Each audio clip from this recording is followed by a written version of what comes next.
தமிழும் சரஸ்வதியும்ல நடித்த நம்ம தீபக்கு இப்போ புது ப்ராஜெக்ட் அமைஞ்சிருக்கு. ஸோ ரொம்ப ஹாப்பியாக இருக்குது. என்ன ப்ராஜெக்ட் எப்போ வரப்போகுது அப்படின்ற ஆர்வம் உங்கள் எல்லாருக்கும் இருக்கும்னு நினைக்கிறேன். ஸோ என்னென்னு பார்க்கலாம். விஜய் டிவியில் 6:00 ஸ்லாட்டில் வந்து ரொம்ப சூப்பராக போயிட்டு இருந்த ஒரு சீரியல் தான் தமிழும் சரஸ்வதியும்.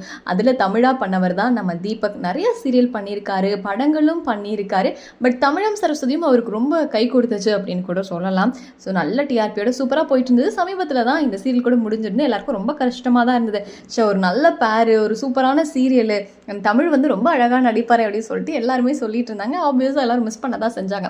ஸோ இவங்கெல்லாம் மறுபடியும் எப்படா நம்ம ஆன்ஸ்க்ரீனில் பார்ப்போம் அப்படின்ற நேரத்தில் தமிழ் நம்ம தீபக் இருக்கார் இல்லையா, அவர் வந்து ஒரு போஸ்ட் பண்ணியிருந்தாரு. சம்திங் நியூ கம்மிங் அப் அப்படின்னு போட்டதுமே ஓகே, ஏதோ புது சீரியலில் தான் கமிட் ஆகியிருக்காரு போல் அப்படின்னு எல்லாரும் வெயிட் பண்ணிட்டு இருந்தோம். எந்த சேனலாக இருக்கும் அப்படின்னு பார்த்துட்டு இருக்கும்போது என்ன சொல்லியிருக்காருன்னா, படத்தில் கமிட் ஆகியிருக்காரு. எஸ், நம்ம தீபக் வந்து வெள்ளித்திரையில் மறுபடியும் பார்க்க போகிறோம். அவர் ஆல்ரெடி படங்கள்லாம் பண்ணியிருக்காரு. இப்போ கமிட் ஆகியிருக்க படம் பேயால் கண்டம் அப்படின்ற படத்தில் இவர் கூட யார் பேர் பண்ணி நடிக்கிறாங்க அப்படின்னா, பிக் பாஸில் ரொம்ப ஃபேமஸான தனலட்சுமி இருக்காங்க இல்லையா, அவங்க தான் வந்து சேர்ந்து நடிக்கிறாங்க. ஸோ புது ப்ராஜெக்ட் அப்படின்னு சொல்லிட்டு இதை தான் அனௌன்ஸ் பண்ணியிருக்காரு.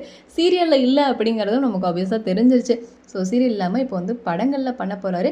இனி தொடர்ந்து படங்களில் நடிப்பாரா இல்லை சீரியலுக்கு வருவாரா அப்படிங்கிறத வெயிட் பண்ணி பார்க்கலாம். ஸோ உங்களுக்கு தீபக் எந்த அளவு பிடிக்கும், அவர் வெள்ளித்திரையில் போகிறத பற்றி நீங்கள் என்ன நினைக்கிறீங்க, இல்லை சீரியலில் நாங்கள் டெய்லியும் பார்க்குறதே நல்லா இருக்குன்னு நினைக்கிறீங்களா அப்படின்னு உங்களோட கருத்துக்களை என்னோட ஷேர் பண்ணுங்கள்.